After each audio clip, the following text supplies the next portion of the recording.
दोस्तों, स्वागत है आपका मेरे YouTube चैनल में। दोस्तों, वीडियो को लाइक और सब्सक्राइब ज़रूर कर दें। तो हमारा आज का नया टॉपिक है किरचॉफ्स लॉ। आज हम किरचॉफ्स लॉ के बारे में जानेंगे। तो हमारा किरचॉफ सर्किट लॉ का जो डेफिनेशन है वो देख लेते हैं। तो Kirchhoff circuit laws lies at the heart of circuit analysis. जो हमारा किरचॉफ सर्किट लॉ है वो हार्ट की तरह काम करता है सर्किट को एनालिसिस करने में। With the help of these laws and the equation of individual component, resistor, capacitor, inductor, we have the basic tool to start analyzing circuit। कह रहा है कि जो हमारा KCL और KVL जो लॉज हैं हमारे किरचॉफ्स के, उसकी सहायता से हम किसी इंडिविजुअल कंपोनेंट्स जैसे कि रजिस्टर, कैपेसिटर, इंडक्टर, उनकी हम आराम से सर्किट एनालिसिस कर सकते हैं।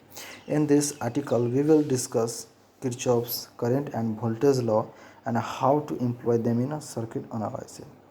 आज के हम इस वीडियो में डिस्कस करेंगे कि किरचॉफ्स करंट और वोल्टेज लॉ किस तरह से सर्किट को एनालिसिस करने में मदद हमारी करेगी। जैसे कि कोई कम्प्लेक्स सर्किट है, इसको कैसे हम सोल्व करेंगे, तो इसमें हमारे KCL और KVL की ज़रूरत पड़ेगी। तो चलिए हम आगे देखते हैं। There are two laws of Kirchhoff's rule. Kirchhoff's rule के दो लॉज हैं। पहला है हमारा किरचॉफ्स करंट लॉ और दूसरा किरचॉफ्स वोल्टेज लॉ।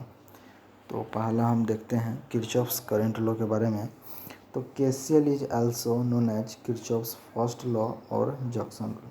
जो हमारा KCL है वो मुख्यतः जाना जाता है किरचॉफ्स का पहला नियम, फर्स्ट लॉ और जंक्शन रूल से।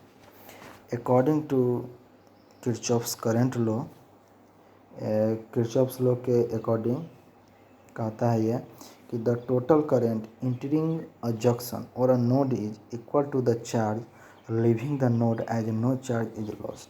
कह रहे हैं कि जो हमारा टोटल करंट किसी जंक्शन या नोड पे इंटरिंग करता है, उतना ही करंट हमारे नोड को जो लीव करता है, जो चार्ज जो लीविंग है उसके बराबर होता है। यानी इसमें कोई चार्ज लॉस्ट नहीं होता है। इसको आप ये भी बोल सकते हैं कि हमारा जो इनकमिंग करंट है, इनकमिंग ऐसे नहीं, the algebraic sum of all incoming current is equal to algebraic sum of all outgoing current. तो जैसे कि यहाँ फिगर में है, फिगर में आपको मैं बताता हूँ।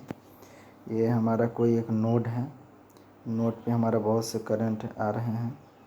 तो ये हमारा इनकमिंग I1 हमारा इनकमिंग करंट है, I2 भी इनकमिंग, I3 भी इनकमिंग और I4 हमारा आउटगोइंग है और I5 हमारा आउटगोइंग है। तो KCL अकॉर्डिंग टू KCL क्या था हमारा, according to KCL all incoming current is equal to outgoing current. तो हमारा अलजेब्रिक सम किसका, तो आउटगोइंग करंट का बराबर होता है algebraic sum of incoming current. तो हमारा इनकमिंग करंट कौन कौन सा है, तो I1 plus I2 plus I3 बराबर होगा किसके, तो ये हमारा I4 प्लस I5 के बराबर होगा। यानी algebraic sum of all incoming current is equal to algebraic sum of all outgoing current. तो चलिए इस पर हम एक एग्जांपल देखते हैं। ये हमारा कोई एक क्वेश्चन है, इसको हम चलिए सॉल्व करते हैं।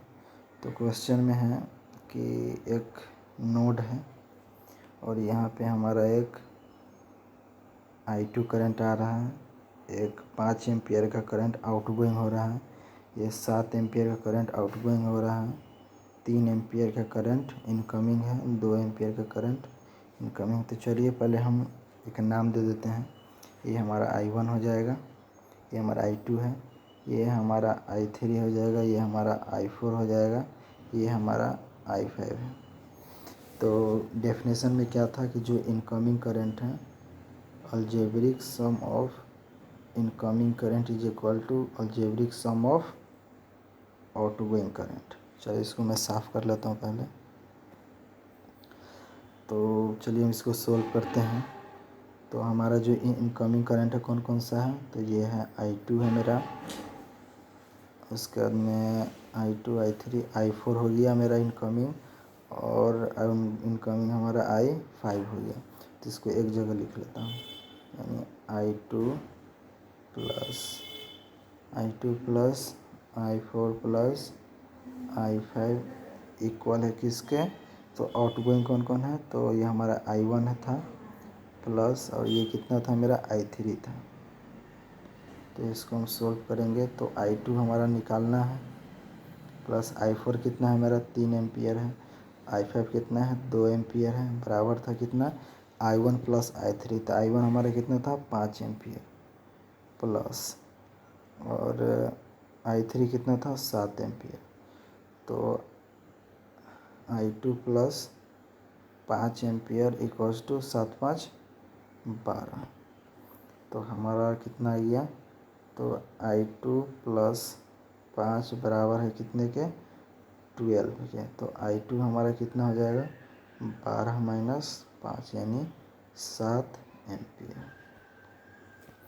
तो चलिए हम नेक्स्ट देखते हैं किरचॉफ्स सेकेंड लॉ और किरचॉफ्स वोल्टेज लॉ। इसको हम KVL के भी नाम से जानते हैं, किरचॉफ्स वोल्टेज लॉ। तो इसका डेफिनेशन देखते हैं। According to Kirchhoff's voltage law, Kirchhoff's voltage law के according the voltage around a loop equals the sum of every voltage drop in the same loop for any close network and equals 0। कह रहा है कि कोई भी हमारा circuit का जो लूप है उसके अराउंड जितने भी वोल्टेज है जो बराबर होता है किसके, तो sum of every voltage drop in the same loop. तो उसी लूप में जितने हमारे वोल्टेज ड्रॉप हो रहे हैं उन सब के बराबर क्या होता है हमारा ये वोल्टेज अराउंड होता है। एक minute, the voltage around the loop equals the sum of every voltage drop in the same loop for any close network and equals 0। कह रहा है कि जो हमारा वोल्टेज किसी लूप के अराउंड है वो जो बराबर होता है किसके, the sum of every voltage drop in the same loop, जितने भी वोल्टेज ड्रॉप उसी लूप में हो रहे हैं उसके बराबर होता है। For any close network and equals 0, किसी क्लोज नेटवर्क के और वो क्या होता है 0 होता है। तो चलिए हम कोई एक सर्किट देखते हैं। ये कोई हमारा सर्किट है और ये हमारा आर क्या है, एक रजिस्टर लगा हुआ है, एक इधर भी रजिस्टर है, एक इधर भी रजिस्टर है, एक इधर भी रजिस्टर है। तो हमारा नोड ए और नोड बी के बीच में क्या हो रहा है, तो हमारा VAB वोल्टेज ड्रॉप हो रहा है। बी और सी नोड के बीच में क्या हो रहा है, तो हमारा VBC वोल्टेज ड्रॉप हो रहा है। उसी तरह नोड सी और नोड डी के बीच हमारा VCD वोल्टेज ड्रॉप हो रहा है। उसी तरह हमारा डी और ए के बीच में हमारा क्या हो रहा है, VDA वोल्टेज ड्रॉप हो रहा है। तो इसका इक्वेशन हमारा हो जाएगा VAB plus VBC plus VCD plus VDA equals to 0। दोस्तों वीडियो अच्छा लगे तो लाइक और सब्सक्राइब कर दें और चैनल को